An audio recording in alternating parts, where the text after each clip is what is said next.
morning, everyone. Welcome back. I'm Lin Huong, and I'm grateful to be MC for the coming session. Thank you for joining the Door to Diamond Way overview class. We thank teacher Venerable Geshe Michael for her beautiful teaching. And our next class, class number 2, with teacher Xavier B. Takaram, we begin in just a few minutes. So before we start, please take a deep breath and set the intention. We are here to learn the wisdom, to serve the being, serve all the beings. And now, can you please check your interpretation settings and select the language that you prefer, and let you fully present and enjoy the class. And I hope that our teacher may have ready in Kyoto. So please join me to welcome teacher Xavier B. Karam. Let's enjoy.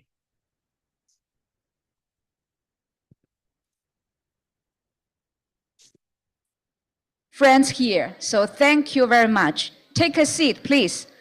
Okay, the second class, let me introduce our teacher, Javier.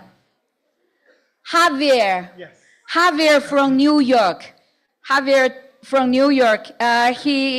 He's the first term 3 Jewels NYC meditation teacher training. And he's now is a senior ACI teacher in New York. And that's warm applause, Javier.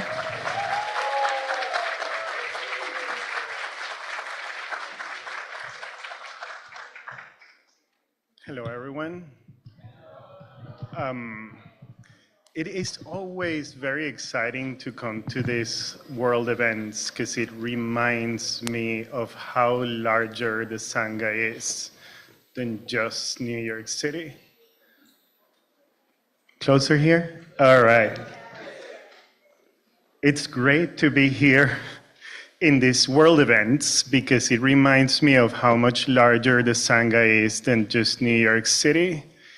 It's sometimes it's hard to see how many people are learning these teachings when you're just in your studio with your people.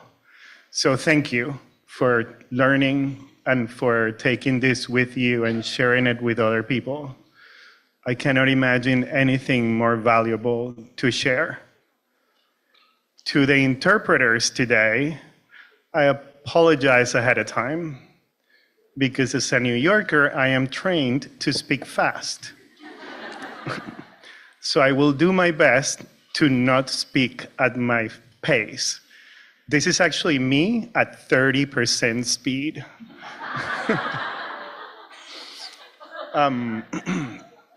Today we are, that's me.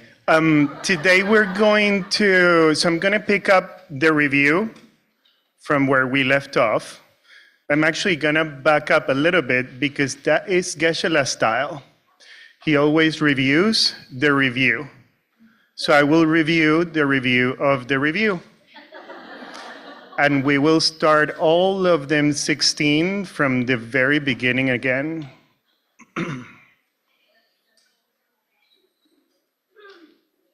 He emphasized when he started this class that these are 16 lessons that you can use to actually prep for your next life.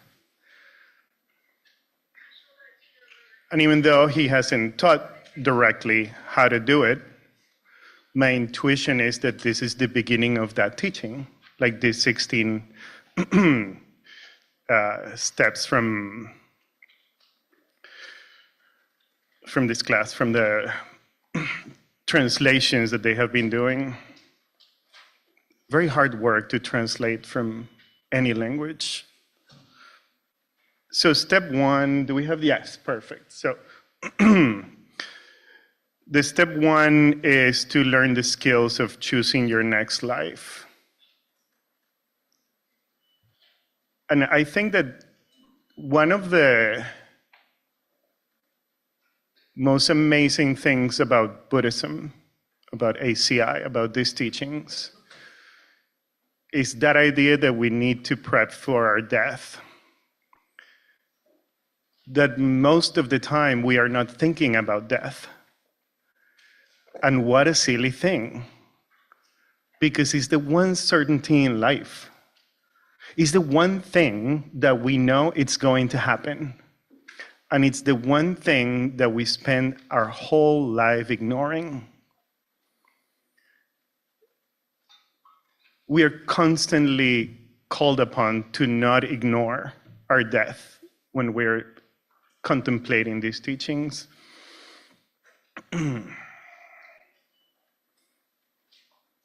He said how weird it was that people don't think about it.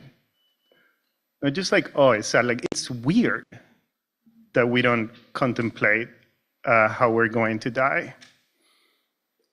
And that death is not a sad thing. It's just another adventure into studying emptiness, into practicing emptiness. And that if you understand karma, and if you understand emptiness, then you can actually design your next life.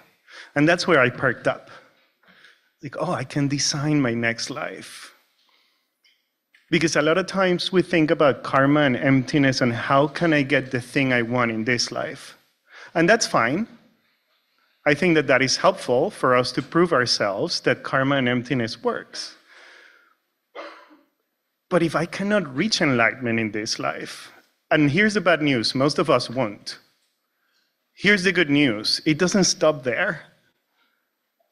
So if we can design the next life for it to serve us in a way that we can be born in a family, in a space, in a country, in a culture that is conducive to these teachings, we better do it. We better don't waste our time.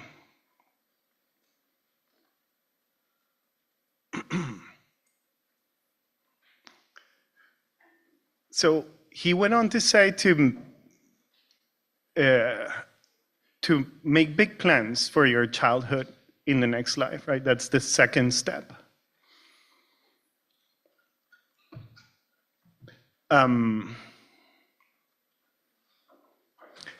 Geshe said that he already knows where he's going to be born. That he already knows that when he's like around 1 or 2 years old, he's going to have a first Lama teaching him Buddhism already. How amazing would it be if each of us could actually reach that point where we feel so confident that if I were to die today, I know where I'm going to land next. And I know there's a teacher waiting for me.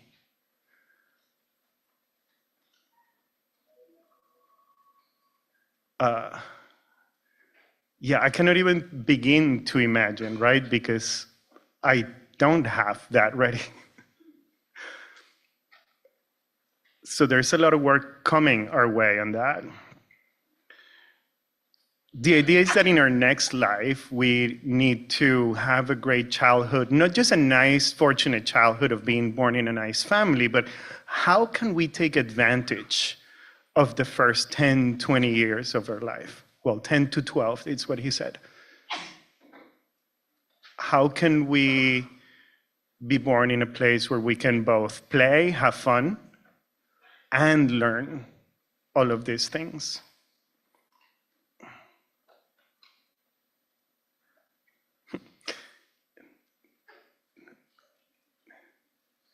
You can start learning an ethical life at early age. He said you don't have to wait to be 21 to take bodhisattva vows. You can do it at 12. That's one of my favorite songs.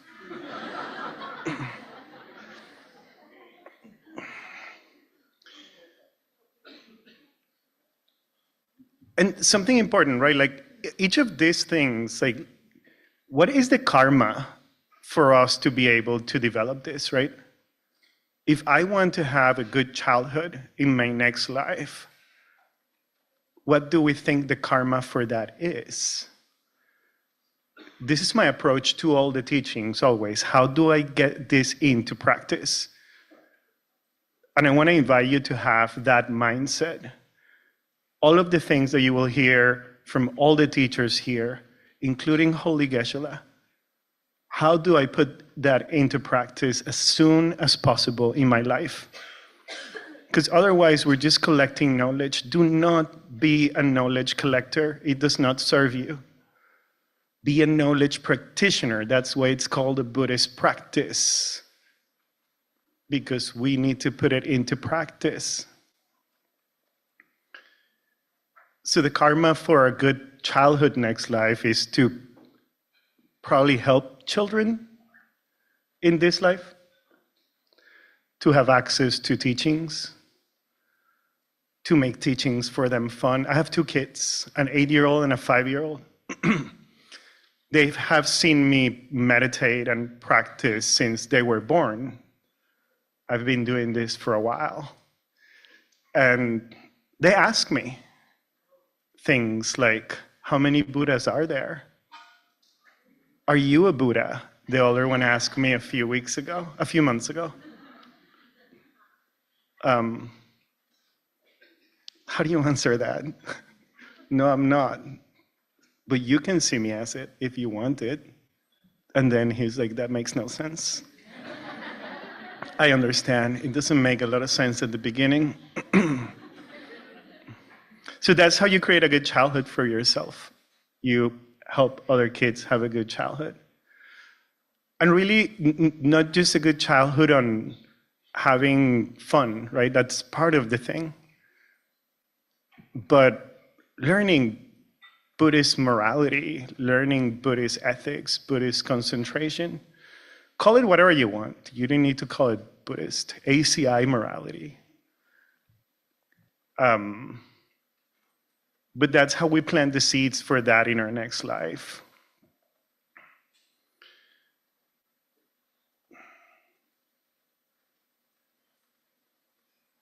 Yeah, okay. I don't have like another way to view those slides, so I have to like turn around to know where I'm at. I apologize for giving you half my back. So the step 3 is to start training early in these viewpoints, right?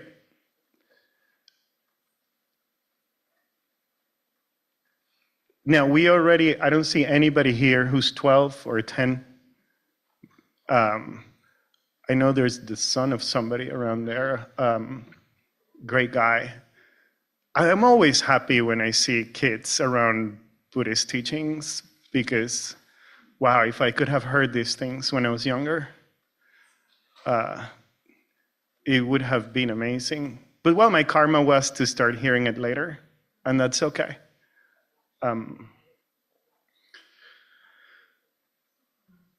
So if you decide that in your next life you want to start getting these teachings early, you have to plant those seeds. You have to plant the mental habits that will ripen into that. Right? We cannot force it. We cannot pretend it. We need to cultivate it.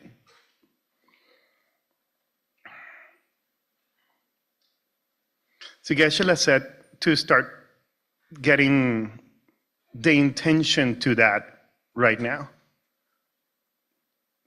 If we have studied a little bit of karma, we know that they say that 90% of it is intention, right?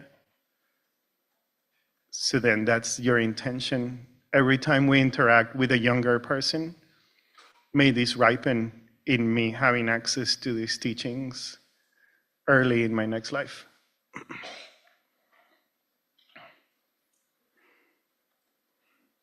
Get used to it, like right now. Start practicing right now. If you're here, I'm assuming that you are already practicing. Like, I cannot think of anybody flying themselves. Look, a great soul that planted the right karma, see?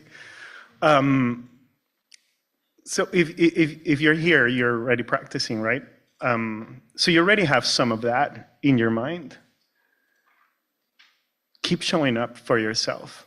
Keep showing up for your future self. That's how I play a lot with this. Like, maybe I don't want to do it right now. Maybe I'm tired. Maybe I'm going to try to watch something on TV sometimes rather than do my practice. But it's not for me. It's for future me or future them, because there's no real me.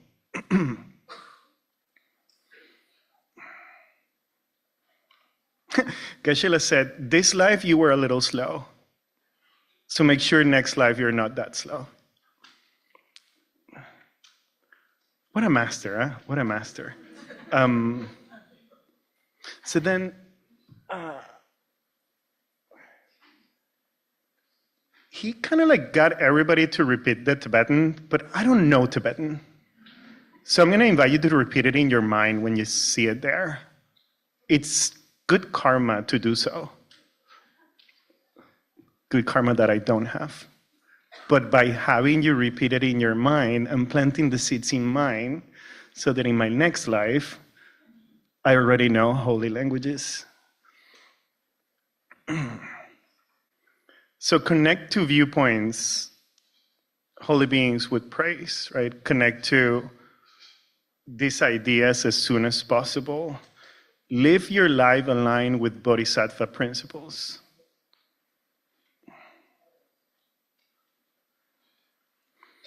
He said here that he has no time to waste because he knows he's going to die. He doesn't know when.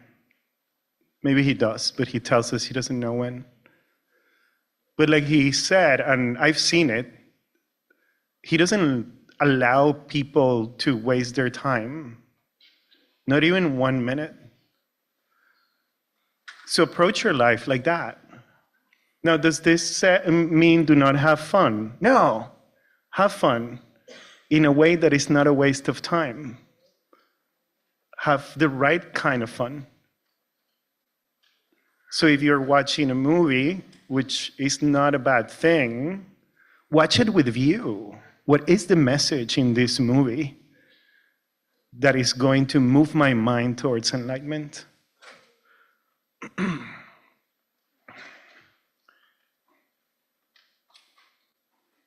He's emphasizing about like living intentionally and living clean,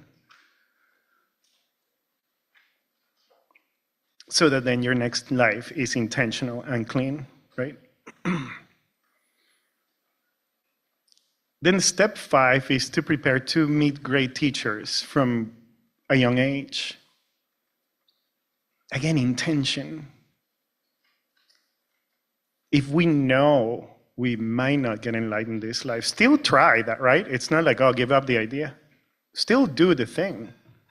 Still do the play. But what if not? I don't want to be a hungry ghost. I don't want to be a demigod. I want to have the next opportunity to get out of the cycle.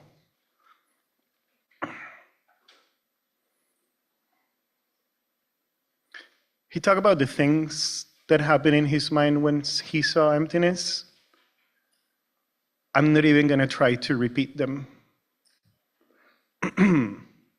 But he did, this is when he mentioned, one of the certainties I got is that I know who my teacher is going to be in my next life.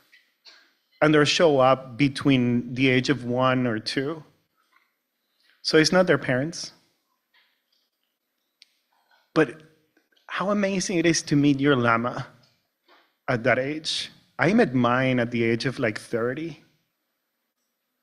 I wasted 30 years walking this earth without my teacher. I didn't waste. I guess it took me there, but had I been better in my last life, then I would have met my holy teacher way earlier.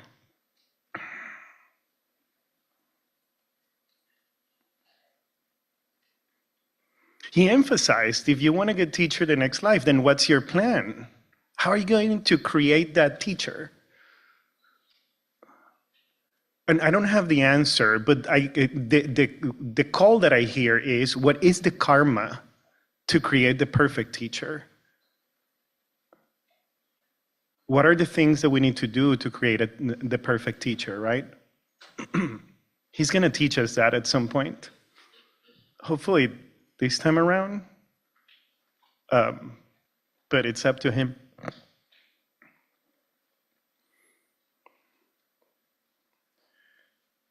Now, the karma must be to serve our teacher today, right?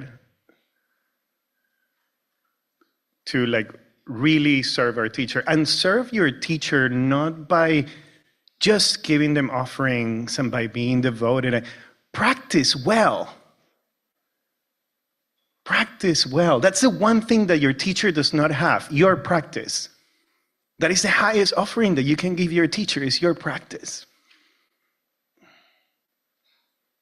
They have the wealth they need, they have the house they need, they have the cars they need. They don't need any more flowers, they don't need any more sweets. Don't stop giving it to them. It's still good karma. But the highest thing that you can give your teacher is to practice well. Whatever that means to you, it means different things to different people. And every time you feel, this was a great meditation, or I just watched this vow so perfectly, think of your teacher.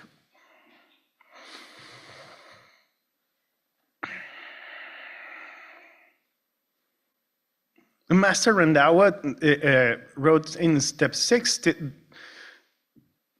you got to learn all the schools of Buddhism. You have to really understand all of this if you want to be a good practitioner. There is a reason why we have so many schools, and it's not because one is better than the other, but because they all serve different purposes to different minds that need a different teaching at different times. You, in your own lifetime, are going to need different schools of Buddhism to move your mind forward.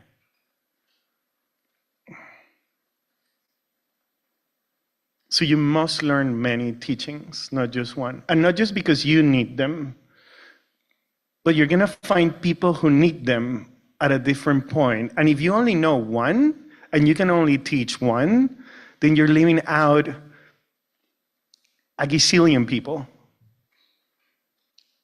And if it's for the sake of all beings, then it's for the sake of all beings, not just for the sake of the ones who align with the Mayamika Prasangika point of view.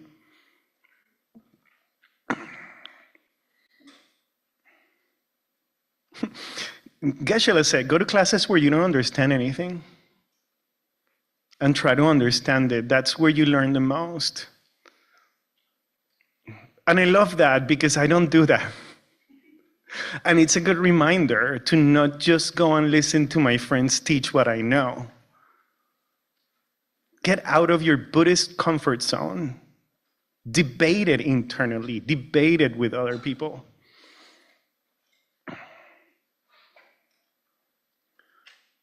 There are, I don't know if he said it in this point or in a different point, but he said there's like 1,000 different explanations for emptiness, and you should learn them all.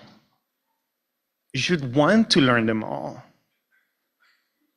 because then there's no way to have doubt.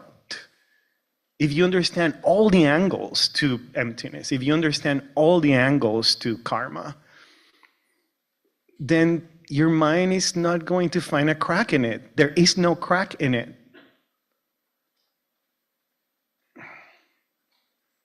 Oh, that's actually the next point, understanding emptiness deeply and meaningfully. It's the most important thing that we can learn.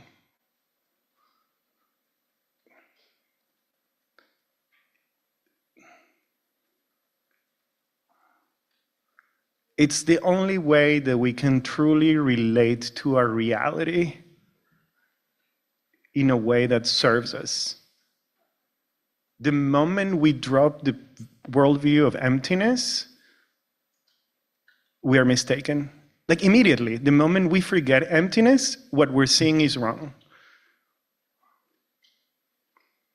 Actually, to be quite honest, as humans, even thinking about emptiness, you're already slightly wrong.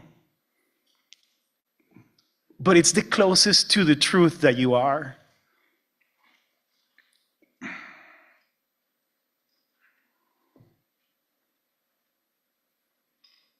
Geshe said you must master many emptiness teachings if you want to help others. It's not just enough with your own understanding. You have to study all the different schools from the lowest, which whether we call it lower or not, it's already pretty high, to the ultimate. I hope for all of you to be able to have the perception of emptiness directly as soon as possible. I haven't. So maybe you can have it and come teach me, please. And then this is the other part, the step 8. Do I do this or you do that? I don't know. Let me see. Step 8, which is to write commentaries and study the classics. Write commentaries. Who the hell am I to write commentaries? Well, you are one of the students. You are studying, you are learning, and your point of view is important. I think that this is something that sometimes we miss because we're humans and we have these stories that we tell ourselves about ourselves. Sorry, interpreters, that was fast. But just the fact that you're touching these teachings already makes you incredibly special in this world. How many are here? 300 people? 200 people? How many are there online? Like around 1,000? How many people are in the world right now? 9 billion? I cannot even do the calculation of the percentage of that. It's so minimal. That's how special you are in this. So look, maybe your commentary is not at the level of a Tsongkhapa teaching, or it's not at the level of a Geshe teaching, but it might move somebody's mind to want to learn more. If you're here, you are a teacher already. Do not forget that. When you are living your life under this ethics, under this morality, you are a teacher already. You don't have to write thousands and thousands of pages of commentary. You can just have a 30-second conversation with somebody. And that can change somebody's life. You have no idea. I've had people come to me 15 years later. I heard you once say. And I'm like, I don't even remember saying that. And 15 years ago, I was a baby Buddhist. Like I had like no idea what I was doing. And yet, I moved somebody's mind. You are doing that all the time, even if you don't know it. So why do I tell you this? Because if I remind you of this, and if you remind yourself of this, then the intention behind your words carry more power than just mindlessly talking about Buddhism or mindlessly doing something. Remember that people are seeing, angels are looking at you.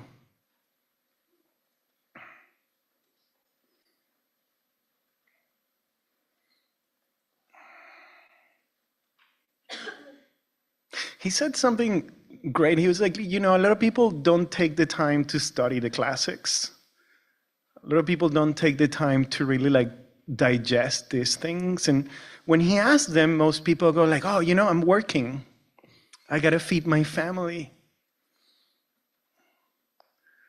If you study the classics, and I'm quoting directly from him, if you study the classics, you're going to make way more money and wealth than you will by working 100 hours a week. Because the money doesn't come from the work. It doesn't. I can tell you this from experience. The moment I stopped working for money, money started flowing. I'm not rich by any means, but I don't struggle for money. And that's real wealth. I can be here and not worry about not being in New York making money. I know people who are not doing that. I know people who are not here because they have work. They cannot take vacation days. They did not plan the karma to have more vacation days. If you study the classics, you will not need vacation days.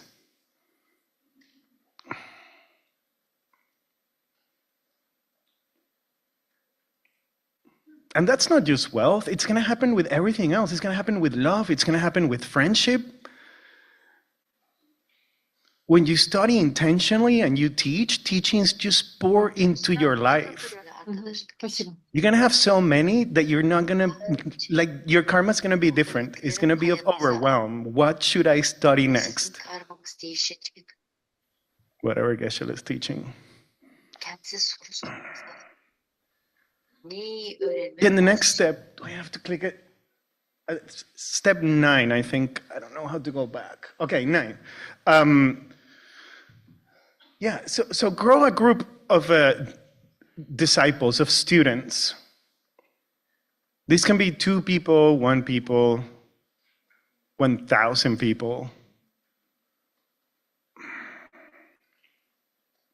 Teach them, teach people. I feel like I've repeated that in every point, but teaching is important because it actually plants the karma for learning. Do not hold these teachings to yourself. Share them to everybody who will listen. I think this is important to everybody who will listen. Don't try to push them onto people because then the karma is different. They start rejecting it maybe. Maybe not. Maybe some people want teachings pushed in their face. It will be for you to identify.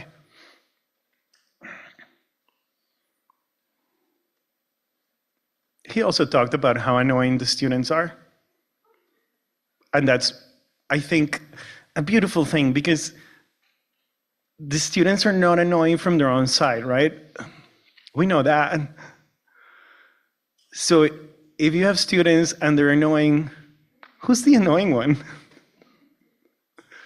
And that's okay, because you might not be the annoying one today, but you for sure were an annoying student. We all were, one way or another. Maybe because we pretended to know too much. I know I pushed my teachers in Buddhism at the beginning sometimes with a lot of like, oh, I'm so good intellectually. I did that in my Catholic school too, fought with every priest. They loved me though. We were very good friends because we engaged. But they also didn't want me around sometimes.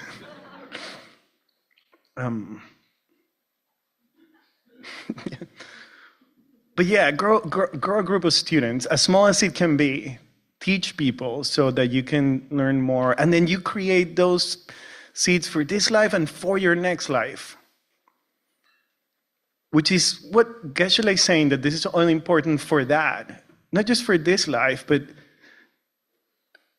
for really having a much Dharma-centered next life.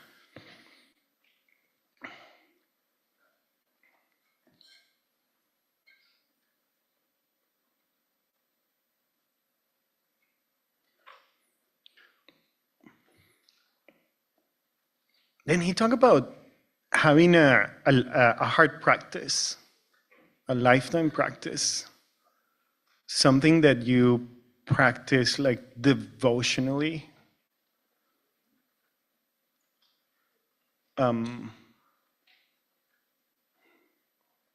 Tuktam Til is how it's called in Tibetan.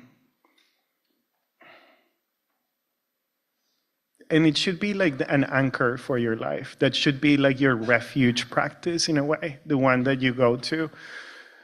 Now, I think that this is also something important to keep in mind. He mentioned it briefly, but I want to emphasize it because when I encounter newer students, everybody seems so desperate to find a teacher, so desperate to find that practice, that it becomes stressful. Don't let it be stressful. That's horrible karma. Search for it diligently, but with joy. Try a teacher out, try a practice out. How does that resonate? And if the teacher is not your heart teacher, that's fine. Move on to the next one. There are no hard feelings. And if the practice is not your heart practice, that's fine too. You move on to the next one. Eventually, you will find a heart teacher that will give you your heart practice. I can tell you that one also from experience and not from a book that I read.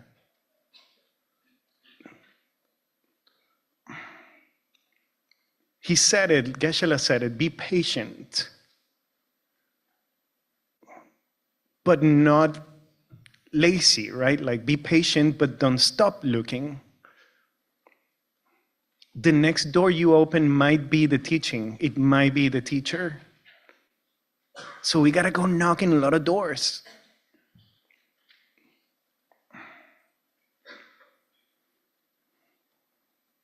And karmically speaking, what do we think is the best way to find a teacher or a practice? We help others find their teacher and their practice. I'm gonna confess here. I wish I had more time with my teacher. I wish I had every day with my teacher. I sometimes get really annoyed about the people taking over his time. Honestly, I'm like, why are they here? He's my teacher. Horrible. And I have learned to let go. I have learned to just like understand that like every minute that I have with him is precious. And every minute that anybody else has access to him means that I'm gonna get many, many more minutes with him. In this life, in the next life, I don't know, but I know that karma is certain. And when you have that certainty in your heart, then you're okay with 10 people taking over 10 hours from your teacher, if your teacher is okay with that. And yeah, share practices with people. If you learn Tonglen very well, go and share Tonglen very well with somebody. If you learn loving kindness very well, go and share loving kindness very well with somebody. And your heart practice is going to show up.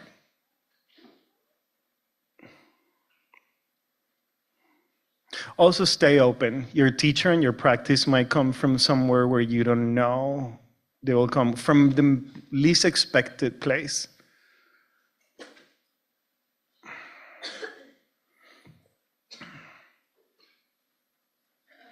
In step 11, let me see what, yeah.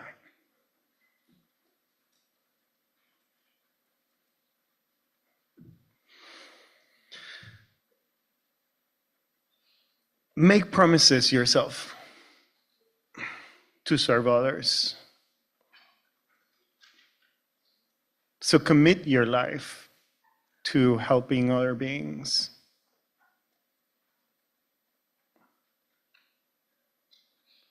And I think this ties up a little bit with what I was saying before. Do not just collect knowledge, use it. Don't just learn the teaching by heart. Great scholars.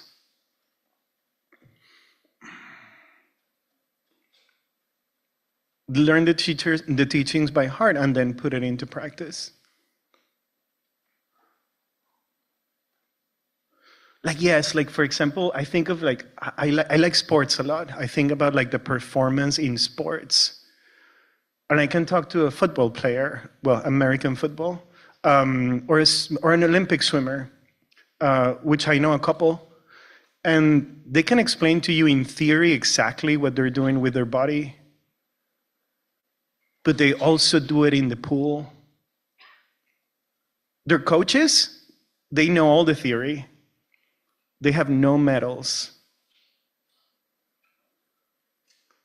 And the same is with Buddhism. We're not winning medals. We're getting something better. We're getting out of this cycle of suffering. We don't need any medals. But we only get that if we practice well. And the practice in Buddhism is to serve other people, to share these teachings with others, to do whatever a teacher asks of us, as long as we know we're not hurting anybody. Geshe said, if one day you have nothing to meditate about, which would be weird, but if you did, meditate on these 16 steps. Check how you're doing with these 16 steps in your life. How am I prepping for my next life?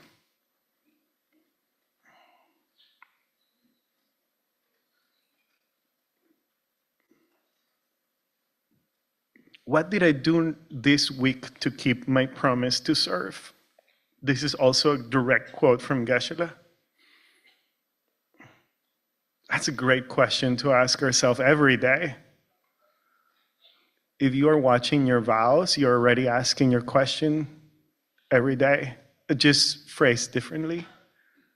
But the vows are there for us to serve our teachers and other humans and other beings who are not humans, seen and unseen. And the point there is that serving others creates the conditions for the next life, to have teachers, to have spiritual intelligence, to be healthy enough to be able to have these practices and to practice them properly.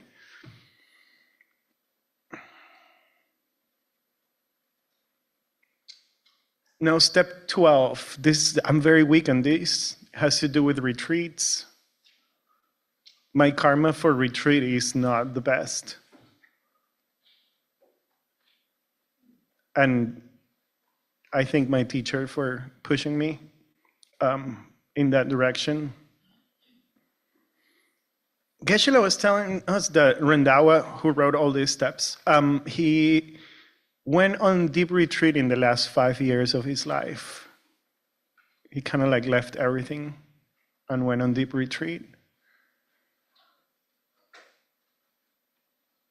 There's some people in this lineage who have done 3 years retreat, silent.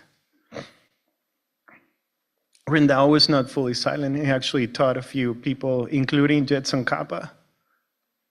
I don't know if I even said this, but Jetsu Rendawa was Jetsun Kappa's teacher.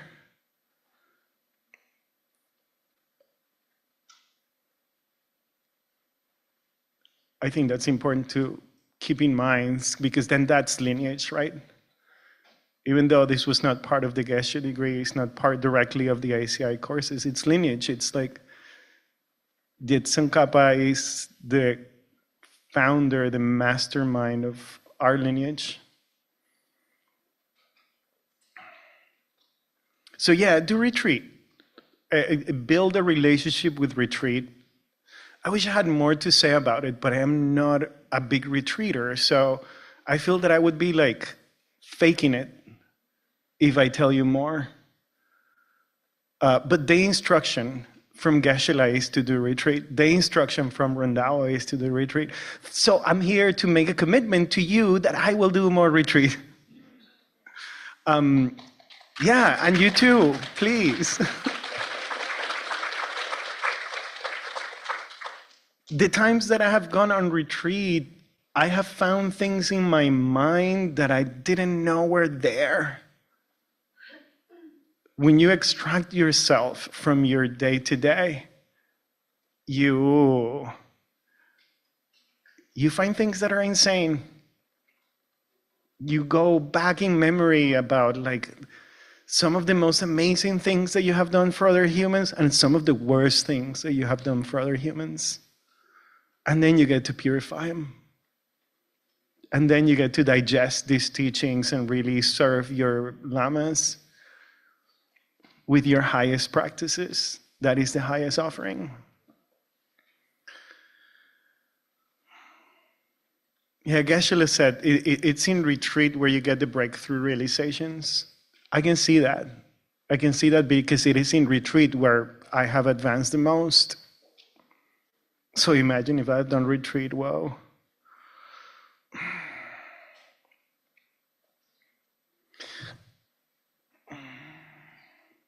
This is number 13, yes.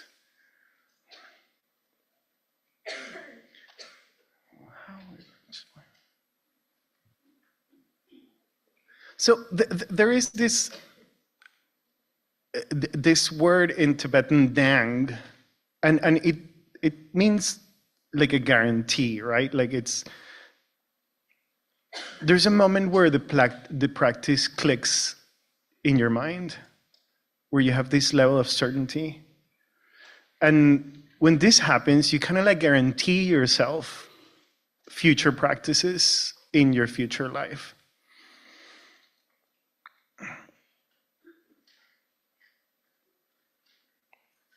Geshe talked about how it is like tuning an instrument. And at some point, the notes are just perfectly in tune, right? I play the guitar, and sometimes I cannot get one of those strings to be perfect. No matter how much I pull it, no matter how much I let it go. That happens too in our life. Sometimes our practices are not there. But at some point it clicks and the harmony is perfect. But it only happens with practice. So set your intention for that certainty, for that guarantee, for that dang. Once you get there, you don't lose it. It's kind of like a marker in your path, Geshe said. It's like one of those main points where you go like, oh yeah. And I've had some. I know some people in the room that have had some. And they stay with you forever in this life. And they probably carry on with you for the next one. I have 10 minutes, and so I'm going to hurry up a little. Sorry, interpreters. Prepare for your death in an organized way, right? So like, don't leave a mess for your people. If we know we can die today, like, do I know what's going to happen with my stuff? Do I know how the funeral's going to be? Do I know who's going to take care of my kids? Well, in my case, they have their mom. But like, there's a lot of questions. There's a lot of untied knots that we have in our life. Start tying those knots today. Anybody can, like, literally, this could be the last hour of our life, and we don't know it. My brother died at the age of 27, the day of my 40th birthday, unexpectedly. Nobody knew. He wasn't ready, I'm sure. So it can happen to any of us at any time. My grandmother passed away at 95, more common. She still wasn't ready. She was so afraid. Don't be afraid. Get your ducks in a row for the rest. That's also good karma for your next life. Leaving everything prepped. So you can pass knowing that there's no mess behind. I cannot imagine what my mind would do if I know I'm dying and I have unfinished business. What a horrible, horrible thought. Don't let that happen to you. These are Geshe-la's instructions. This is not me saying it. Most people think they won't die, and that's the big, big mistake. So our death is our spiritual responsibility. Having everything ready for our passing is our spiritual responsibility. Step 15.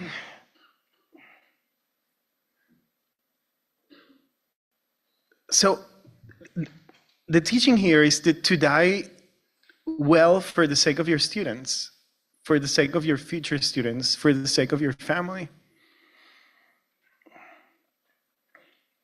So prepare for your death. Set a good example when you're dying.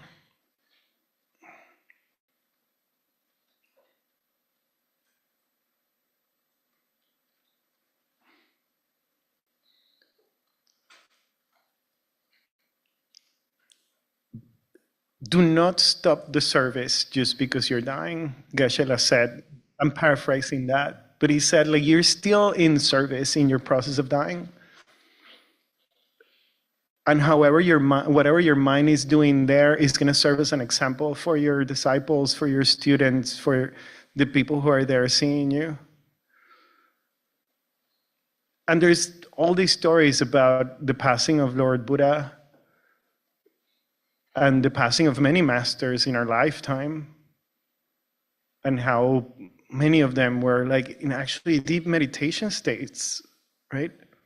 They were not sitting there or laying down there afraid. They were doing what they need to do with their mind.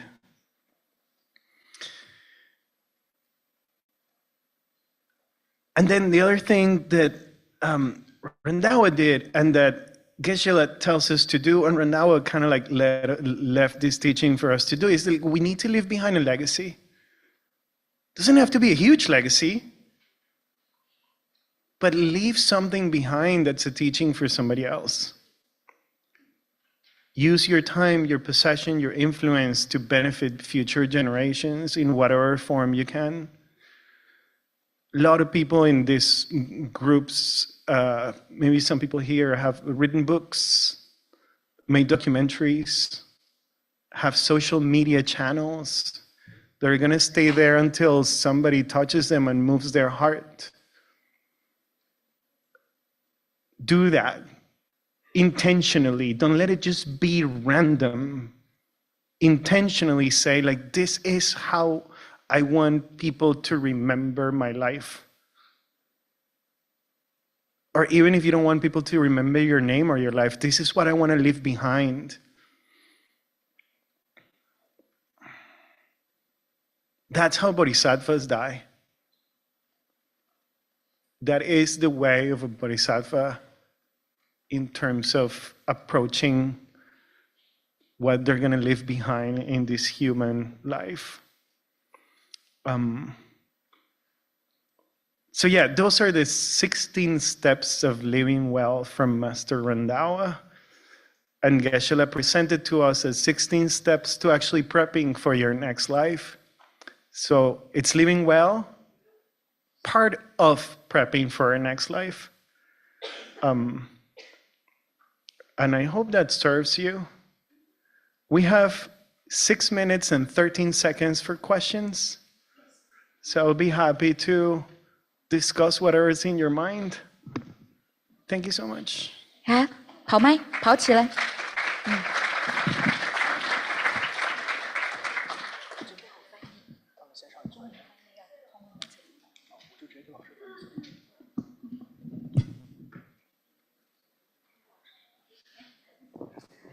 感谢老师的教授。我有一个问题，就是我想请问一下，当我们人投生于下一世的时候，它只是我们自己的业力，还是说它也会有那个家庭的业力纠缠在一起？ Thank you for your teaching. When someone passes away, is it just the karma, or is there other things entangled? Okay. So the question in English was that when a person is reborn, is it only their personal karma that dictates where and how they're reborn, or does it include their family karma?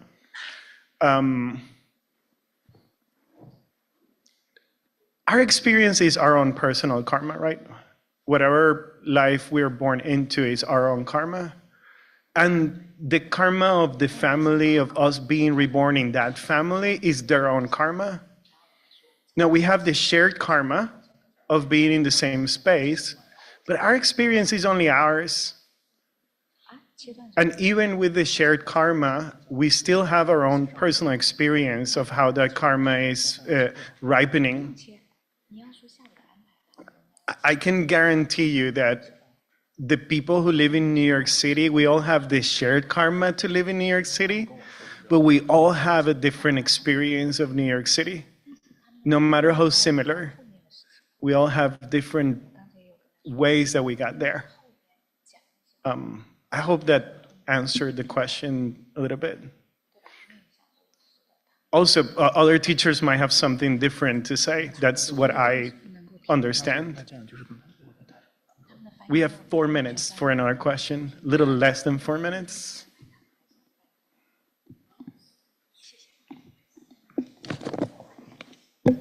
谢谢老师。我可能想问一个比较实际的问题，就是因为那个您在践行当中有践行了16年嘛，但是可能我们大多数人也许只践行了16个月，甚至16天。就我们可能作为小土豆来说，我想给 Thank you for your teaching. You have been practicing for 16 years. 我还没说，我有2个小的问题。 I 一个 have 就 2是说， questions. 因为您刚才有说，您 Because 说 you 到 have 了， mentioned 不要懒惰，且要在践行当中找到这种愉 don't 悦 be 感。 lazy, find a joy. 然后我想问您的就是说，那个您是如何能够在这种就是不用，因为像我们平时我们都工作比较忙嘛，有时候做一些这 We 个 are always very busy while we are working. 或者我用英文说也可以。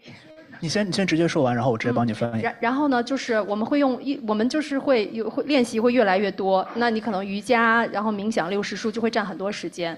你很多时候就是很忙的时候，你可能会需要去用意志力去做。但你用意志力去做的时候呢，你会比较担心，或者你有些失衡。然后我的第一个问题是说，老师您这么多年的一些经验，可以给到我们一些建议，就是如何能够在不用意志力去种种子的情况下，能够持续稳定的去提升，这是第一个问题。第二个问题就是说，您如何可以让自己持续的就是不懒惰，且一直乐在其中，找到这种愉悦感？也许您可以用您的过往16年的经验给到我们一些建议。谢谢。 Okay, so the question is, you said you've been practicing for 16 years, and maybe some of you only been practicing for 16 months or 16 weeks. So I have 2 questions for you. The first question is, you mentioned we have to keep up practice with. Let's slow down. We should keep our practice with a very joyful state of mind. But sometimes, as our life and our work kicks in, it's really hard to get always relaxed and always joyful. Especially we have the 6 Sense books, yoga, meditation stuff coming up. So my first question for you is that. I think sometimes I've been trying to do those practices with my determinations that I have to do it, forcing myself to do it. Then is there any way that I can do it without being forced, not forcing myself to do it? And the second question is how can you be not lazy while not forcing yourself with your 16 years of experience of practice? What a great question. So also, it's more than 16 years. It's been 20, but that bio was written 4 years ago. So it is true that life is not always rosy colors, and that it's not always easy to be in a joyful state of mind, right? And I have 30 seconds to answer all this. But plant the karmas for joy. Help other people feel joy. Help other people develop patience. Do not disrupt other people's minds. And eventually, your mind will shift. And that is true for the second part of the question. It is all karma. It is all karma. Practice purification and plant new seeds for more patience, for more joy. And when anger arises, when annoyance arises, when laziness arises, you can make the decision to engage, or you can go oh, I see you laziness, I see you anger, high five, I don't need you right now. And that gets easier and easier with time. I still get angry, I still get annoyed, I just told you there are times where I don't want to practice, I want to watch Netflix.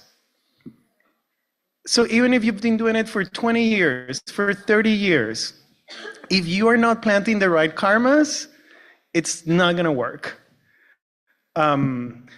I am out of time, as much as I would love this. But I do want to do something for the people in New York. And I want to take a quick selfie with all of you behind me. So let's do that a little bit, Joy, smile, say hi. And Thank you so much, guys.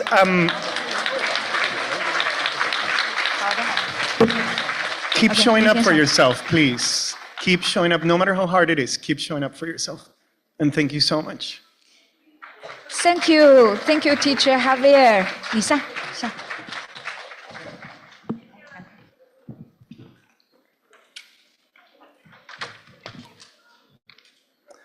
Thank you so much. Thank you so much for